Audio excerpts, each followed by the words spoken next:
प्रणाम विद्यार्थीगण। आज वापस से मैं स्टैंडर्ड 7th और स्टैंडर्ड 8 के लिए एक अच्छी स्टोरी लेके आई हूँ। अभी स्टोरी का हमारा सेशन चल रहा है, तो आई होप कि आप भी एंजॉय कर रहे होंगे। तो आज एक न्यू स्टोरी लेके आई हूँ जिसका नेम है प्रथमः कूपः, यानी कि फर्स्ट वेल। ठीक है, वेल यानी कुआं, कूपः मीन्स कि कुआं, जिसको हिंदी में बोलते हैं और हम इंग्लिश में उसको बोलेंगे वेल। तो फर्स्ट वेल एक अच्छा हरा भरा और हैप्पी एक किंगडम था, राज्य, जहाँ की प्रजा भी बहुत सुखी थी, हैप्पी थी। लेकिन ऐसा होता है कि बोलते ना कि सूखा पड़ जाता है बारिश कम होने के कारण। ठीक है, तो अब वो राजा उसके लिए क्या डिसीजन लेता है वो हम देखते हैं। प्रथमः कूपः बुकबक्स नामा समित्या अनुश्राविता। बुकबक्स नाम के जो नाम के लेखक है उन्होंने ये स्टोरी लिखी है। सरोवरम परितः किमपि लघु राज्यम आसीत। सरोवर यानी कि पॉन्ड, जो लेक होता है, उसके परितः यानी आज बाजू में ही कोई एक लघु यानी छोटा सा एक राज्य था। आप देख रहे हैं पिक्चर में कि एक सरोवर है, पॉन्ड। ठीक है, वैसे एकदा अति उष्णे ग्रीष्म यानी समर सीजन, तो एक दिन बहुत गर्मी पड़ी, बहुत तेज़ हीट गर्मी पड़ी। वृष्टि ही न अभवत, और वृष्टि यानी बारिश भी नहीं हुई। ऐसा होता है ना कि कभी कभी ऐसा हो जाता है कि बारिश नहीं होती और गर्मी बहुत पड़ती है। तो सरोवरः शुष्क जातः, यानी सरोवर जो है वो सूख गया पूरा, इतनी हीट पड़ी इसलिए। प्रजाः उद्विग्नगमना बभूवुः, यानी प्रजा जो है वो एकदम बोलते ना कंफ्यूज्ड हो गए कि क्या किया जाए। तो वो सारी जो प्रजा है वो कहाँ पे जाती है, अपने राजा के पास। तो राग्नः सकाशं च गताः, सब मिलके राग्नः यानी राजा के पास जाते हैं। कृषकाः अवदन्, कृषका यानी जो फार्मर्स है वो राजा को कहते हैं कि वो बात करते हैं कि दीर्घकालं यावत् वृष्टिः न भवत, न अभवत, यानी दीर्घकाल से काफ़ी लंबे टाइम से बारिश नहीं हुई है। तो उसमें भी ऑब्वियसली हम देखते हैं कि बहुत सारे प्रॉब्लम्स क्रिएट होते हैं। अस्माकं क्षेत्राणि, यानी क्षेत्र यानी हमारे जो फार्म्स है, शुष्काणि जातानि सन्ति, हमारे जो फार्म्स है वो सब सूख गए हैं। तो सरोवरे मत्स्यग्रहणार्थम मत्स्याः न सन्ति, सरोवर में यानी लेक में भी मछली पकड़ने के लिए कोई भी मछलियाँ भी अब नहीं रही है, क्योंकि सरोवर क्या था, वो सूख गया था। तो इसकी वजह से काफ़ी प्रॉब्लम्स क्रिएट हो रहे थे। कथम आजीविकाम प्राप्स्याम, आजीविका तो अब हम कैसे कमाएं। इति धीवराः अपृच्छन्, तो ये चीज़ें धीवरा यानी जो माछीमार होते हैं, फिशर्समैन, वो भी पूछने लगे कि हम अब अपना गुजरान जो बोलते हैं, हम अपना काम कैसे चलाएं।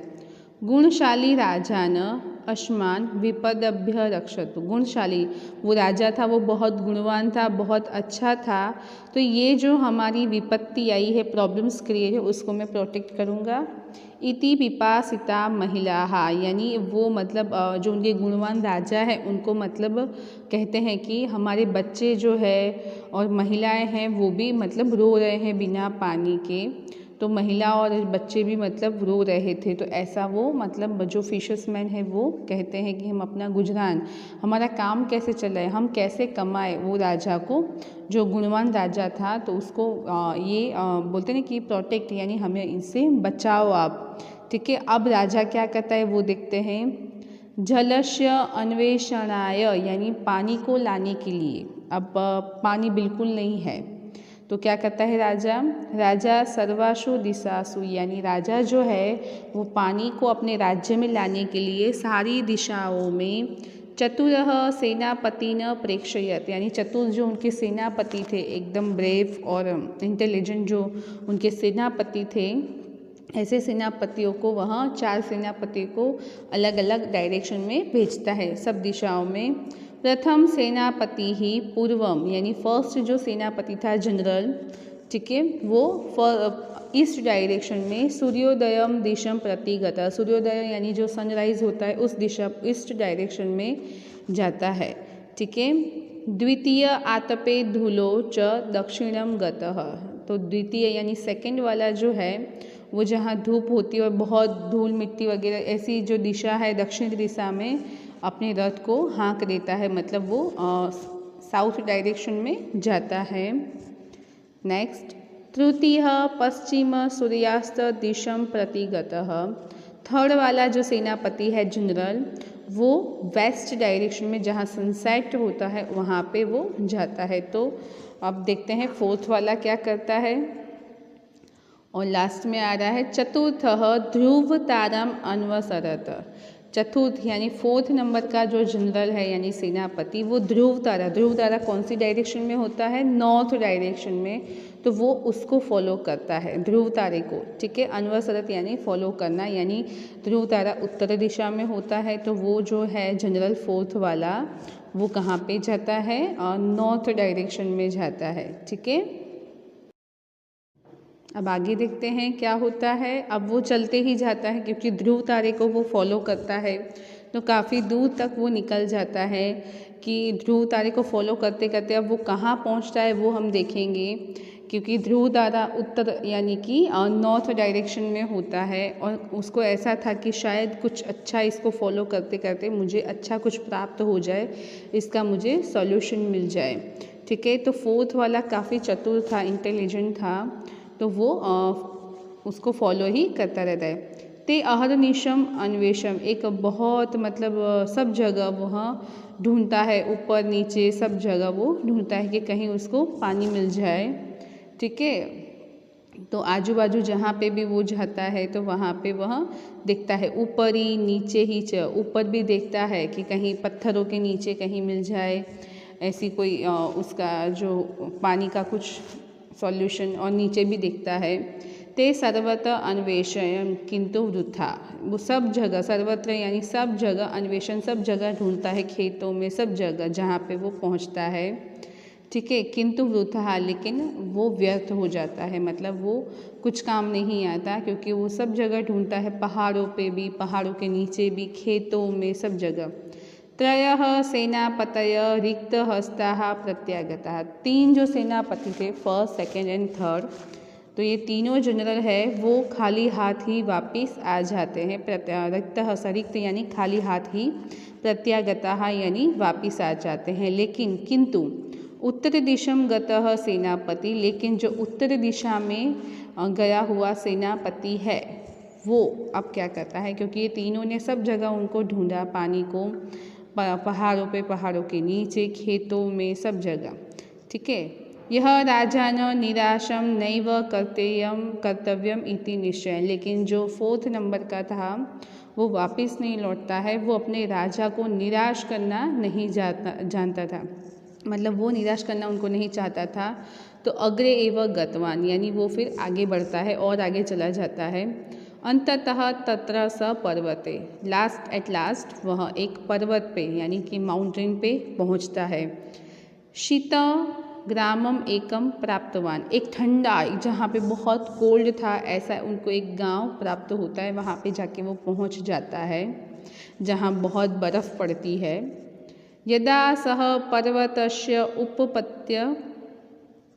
उपपत्य कायम, तो वहाँ पे वो पर्वत पे जाके वहाँ पे उपविष्ट आसीत, वहाँ पे जाके बैठता है, कोई एक पत्थर पे शिला पे जाके वहाँ पे बैठता है। कदा क अपि वृद्धा, तो एक वहाँ पे जब वहाँ पे वो बैठा हुआ था तब एक कोई वृद्ध ओल्ड लेडी वहाँ पे आती है। आगत्य तस्य पार्श्वे उपविष्ट, आती है और उसके पास में ही वह बैठ जाती है उसके नज़दीक। सेनापति ही क्षितिजम दर्शयम कथितवान, क्षितिजम यानी कि वो डूबते हुए सूरज को, जहाँ धरती और आसमान मिलते उसको वह देख रहा होता है। अहम तस्मात् सुंदर राज्यत आगतः, मैं मतलब वो दिखाता है कि मैं उस तरफ के राज्य से वहाँ से आया हूँ, ऐसा वो एक ओल्ड लेडी को बताता है। तो क्षितिज जो सूरज और धरती कभी मिलते नहीं है। ठीक है। तो काफ़ी दूर से वो आया था। यत्र संपूर्ण वर्षः वृष्टिः न जाता एव, यानी हमारे राज्य में संपूर्ण यानी पूरे साल कोई भी बारिश नहीं हुई है। किम त्वं जलम अन्वेष्टु, तो हम पानी कहाँ से लाए, मतलब मुझे पानी कहाँ से प्राप्त होगा, ऐसा वो बताता है। मम सहायम करिष्यसि इति, कि आप मेरी हेल्प करोगे, सहायम यानी आप मेरी मदद करोगे, ऐसा वो बोलता है। सा महिला इतिंगतेन सेनापतिम, फिर वो महिला उसको एक जगह लेके जाती है, सेनापति को। अनुसर्तुम सुचितवती तथैव च, और वो भी अनुसर्तुम यानी वो भी उसको अनुसरता है, यानी उसको फॉलो करता है, जैसे जैसे वो बताती जाती है वो सारी चीज़ें वो उसको फॉलो करता जाता है।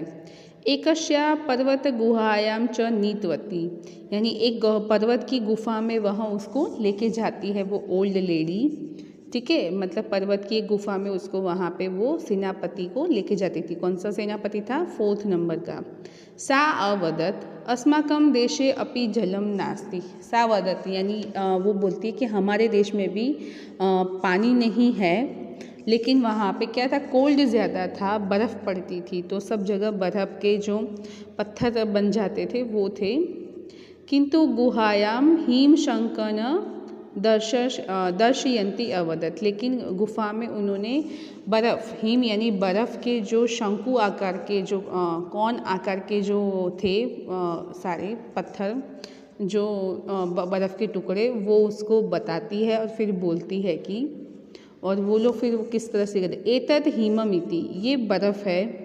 गृहाण किश्चित, यानी इसको हम घर पे कभी कभी कोई कोई लेके जाते हैं, ऐसा वो बोलती है, जिसकी वजह से जब वो पिघल जाए, ठीक है, तो उससे हेल्प हो जाती। तव देश कदापि पिपासितः न स्थास्यति इति, यानी ये जो बर्फ़ के टुकड़े हैं वो मतलब कभी आपका इसको ले जाओ, इससे आपका जो देश है वो कभी प्यासा नहीं रहेगा, इसको आप वहाँ पे लेके जाओ। यानी मतलब सेनापति ही विशालम खंडम अत्रोटयत, सेनापति है एक विशाल खंड जो है बर्फ़ का वो तोड़ता है। कुछ इसमें चमत्कार होगा कि इससे कोई प्यासा नहीं रहेगा, ठीक है, ऐसा कोई चमत्कारी शायद होगा, या फिर उसको कुछ ऐसा मैसेज भी वहाँ सिखा रही होगी कि इससे वो लोग क्या कर सकते हैं। सेनापति ही विशाल खंडम अत्रोटयत, सेनापति है वो एक विशाल टुकड़ा जो होता है बर्फ़ का वो लेके जाता है तोड़ के। स्वरथे अस्थापयत च, और अपने रथ में उसको स्थापित कर देता है, यानी अपने रथ पे वो लगा देता है, और फिर वो लेडी को थैंक यू भी बोलता है। वेगिन गृहम प्रति अगच्छन, और अपने काफ़ी स्पीड से वो अपने घर की ओर यानी अपने राज्य की ओर चल पड़ता है, वापस जाता है। लेकिन अब देखना कि जैसे जैसे वो चलता जाएगा तो बर्फ़ का टुकड़ा है आइसबर्ग, वो क्या हो जाएगा, मतलब वो टुकड़ा जो है वो पिघलता जाएगा। ऑब्वियसली कि वो वैसा के वैसा ही तो नहीं रहता, क्योंकि उसके राज्य में तो काफ़ी हीट थी, गर्मी थी, ठीक है, तो और वैसे भी हम लोग जब जैसे चलते हैं तो बर्फ़ पिघलती जाती है, वो वैसी की वैसी नहीं रहती है, ठीक है, तो बर्फ़ भी पिघलने लगी थी। आप पिक्चर में भी देख सकते हो कि जैसे जैसे वो चल रहा है तो जो आइसबर्ग है, छोटा सा जो बर्फ़ का वो कौन आकार का टुकड़ा है, वो धीरे धीरे छोटा होता जा रहा है, और तब तक इतना छोटा हो जाएगा एक सीढ़ी के जितना, ठीक है, इतना ही वो रहेगा जब तक वो अपने स्टेट में पहुँचेगा तब तक। और काफ़ी मतलब स्पीड से वो जा रहा है, तो उसकी हवा की वजह से भी वो बर्फ़ का टुकड़ा जल्दी से पिघल रहा है। तो हम देख सकते हैं पिक्चर में पहले कितना बड़ा था और अभी देखो धीरे धीरे एकदम छोटा सा हो जा रहा है। आप देख रहे हो ना पिक्चर में। और एक बहुत अच्छी स्टोरी है कि हमें सॉल्यूशन के लिए क्या करना चाहिए। यावतः सह सभाम प्राप्तम, और फिर वहाँ जहाँ सभा लगी हुई होती है, सारे प्रजाजन वहाँ पे होते हैं, वहाँ पे वह आ पहुँचता है। तावतः विशाल हिमशक द्रवीभूय, यानी जब वो आता है तो विशाल यानी जो ह्यूज आइसबर्ग था, बर्फ़ का टुकड़ा, वो द्रवीभूय यानी पिघल गया होता है। देख सकते हो तो इतना ही छोटा सा बचा हुआ होता है। लघु के हिमखंडे अवशिष्ट आशित, एक छोटा सा लघु यानी छोटा सा एक ही बर्फ़ का टुकड़ा ही अब बचा हुआ होता है। सभायाम केनापि कदापि, सभा के लोगों ने मतलब कि जो प्रजाजन थे उन्होंने कभी भी इसको कभी कहीं भी नहीं देखा था। हिमम न दृष्टम आसीत, यानी बर्फ़ का टुकड़ा उन्होंने कभी नहीं देखा था क्योंकि वहाँ पे तो काफ़ी सारी गर्मी पड़ती थी। सर्वे आश्चर्यम ततः हिमखंडम अपशन, सब लोग एकदम आश्चर्यचकित हो गए, सरप्राइज हो गए इस बर्फ़ के टुकड़े को देख के। हिमखंडम यानी बर्फ़ के टुकड़े को देख के सब लोग क्या हो जाते हैं, सरप्राइज हो जाते हैं। अब देखते हैं वो लोग क्या करते हैं। एतत् जल बीजम स्यात् इति एकः मंत्री, एक मंत्री जो था वहाँ का वो बोलता है कि ये पानी का बीज है, मतलब वो ऐसा बोल देता है क्योंकि उन्होंने कभी ऐसा बर्फ़ का टुकड़े को नहीं देखा था, तो उनको ऐसा लगता है कि वाटर सीड है। तो सहसा अवदत, यानी एकाएक वहीं जल्दी से वह मंत्री बोल देता है कि ये तो वाटर सीड है, ऐसा लग रहा है क्योंकि बर्फ़ एक वाटर का ही रूप होता है।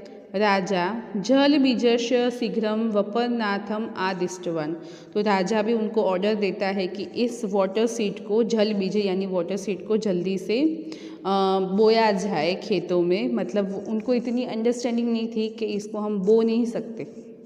समझ में आ रहा है कि ये चीज़ तो पॉसिबल नहीं है, लेकिन राजा ने, इन लोगों ने किसी ने भी इसको नहीं देखा था। ठीक है, तो ये लोग ये चीज़ करते हैं। यदा कृषकाः गर्तम अखनन तदा, और जो फार्मर्स है कृषकाः यानी फार्मर, वो क्या करते हैं, जाते हैं एक मीन्स की ज़मीन जहाँ बंजर होती है और खनन यानी खुदाई करने लगते हैं। हिमखंडम अधिकम अद्रवत, और हिमखंड यानी जो बर्फ़ का टुकड़ा है वो जल्दी से पिघलता जा रहा होता है। ते झटिति ततः बीजम गतम अस्थापयन, तो वो जल्दी से वहाँ बीज को वहाँ पे ज़मीन में बो देते हैं, वहाँ पे रख देते हैं। उनको ऐसा है कि ये कोई वाटर सीड है। किंतु ततः छंदनात पूर्वमेव, लेकिन वो जो है एकदम तब तक पिघल गया होता है, तो उनको ऐसा है कि शायद यहाँ पे बोया है तो शायद अब वो ग्रो अप हो जाए। ततः अदृश्यम अभवत, यानी अब वो दिखता नहीं है क्योंकि वो पूरा पिघल गया होता है।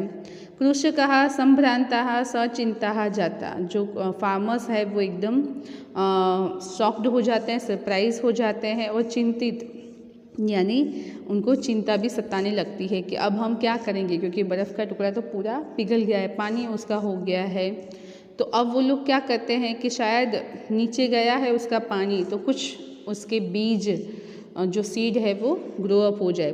ते ततम गर्तम गंभीरम तरह, तो वो लोग क्या करते हैं, एकदम काफ़ी गहरी गहरी खुदाई करते जाते हैं। पिक्चर में आप देख रहे हैं कि बस दिन रात, रात्रि पर्यंतम अखनन, रात्रि पूरी रात वहाँ खुदाई करते रहते हैं, पूरी रात खुदाई चलती रहती, क्योंकि वो बर्फ़ का टुकड़ा पिघल गया था, उसका पानी जो निकला था वो अंदर चला गया था, तो इनको ऐसा था कि उससे शायद कुछ बीज निकल जाए। तत्र विचित्रम बीजम अन्वेषयम च, उन्होंने एक विचित्र मतलब एक सरप्राइजली एक सीड जो है वो ग्रो अप हो गया। अब वो क्या ग्रो अप हुआ है वो देखते हैं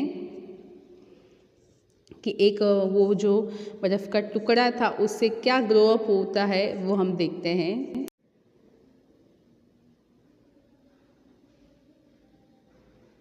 तो ततः विचित्रम बीजम अन्वेषयन च, यानी बर्फ़ का टुकड़ा है, अब क्या ग्रो अप हुआ होता है देखते हैं। उषः काले राजा गर्त निकटे, उषः यानी सुबह में, राजा जो है वहाँ जहाँ खुदाई की थी वहाँ पे वो आते हैं। सुप्तान कृषकान अपश्यत, और सोए हुए जो फार्मर्स थे जिन्होंने पूरी रात काम किया था उनको वहाँ देखता है। ठीक है, और देखता है तो वो क्या हो जाता है, एकदम हैप्पी हो जाता है, सरप्राइज हो जाता है और हैप्पी भी हो जाता है। कौतूहलेन सह गर्तस्य अंतर्भागे अपश्यत, और कुतूहल यानी शॉक्ड, सरप्राइज के साथ वह जो खुदाई की थी उसके अंदर के भाग को देखता है। अब देखो वो क्या मिलता है, क्योंकि हम जैसे जैसे खुदाई करते हैं तो क्या मिलता है, हमें पानी मिलता है। चकितः स आक्रोशम अकरोत्, और वो एकदम शॉक्ड हो जाता है, वो देखता है। जागरूता मम योग्य प्रजा, अब मेरी प्रजा जो है वो जाग गई है, मतलब उसको पता चल गया है कि जल बीजम अंकुरितः, लेकिन वो क्या समझता है कि जो वाटर सीड है वो ग्रो अप हो गया है, मतलब एक छोटा सा बीज था उससे हमें पानी मिल गया है। गतम जलम गर्ते जलम अस्ति, यानी वो खुदाई की तो जैसे जैसे ज़मीन में हम खुदाई करते तो हमें पानी मिल जाता है, और उनको ऐसा लगता है कि वो जो सीड था वो ग्रो अप हो गया था। लेकिन इन लोगों ने क्या खुदाई कर ली थी, एक कुआं खोद लिया था, क्योंकि कुआं बहुत गहरा होता है और जैसे जैसे खुदाई करते हैं तो उसमें से हमें पानी मिलता है। तो गर्ते जलम अस्ति, तो अब वो उसमें पानी बहुत सारा था, अब वो प्रजा भी हैप्पी रहेगी। ठीक है। एवं प्रथमः कूपः रचित, और हमने एक फर्स्ट वेल की रचना की है, फर्स्ट वेल बनाया है। Thank you so much. I hope you all understood and enjoy.